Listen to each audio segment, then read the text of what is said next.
aqui, né? Que ele troquei os amortecedores dele, né? Botei uma marca aí, né? Uma segunda linha aí. Só que o carro ele bate demais, né? O carro ele tá batendo demais, o carro batendo mesmo a suspensão, né? E eu fiz todos os testes, caixa de direção. Aí eu fui, peguei dois amortecedores original de outro Honda completo e, rapaz, coloquei, todo o barulho do carro sumiu, né?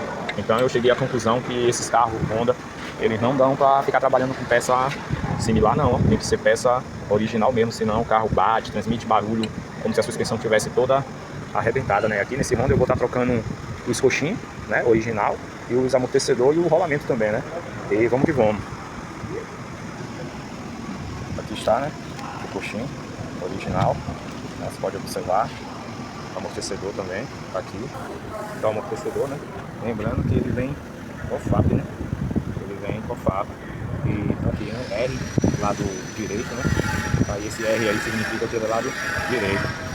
Beleza? Tem o símbolo da Honda, né? A Honda não fabrica amortecedor, só estampou a marca dele ali, mas ele é cofap. Beleza?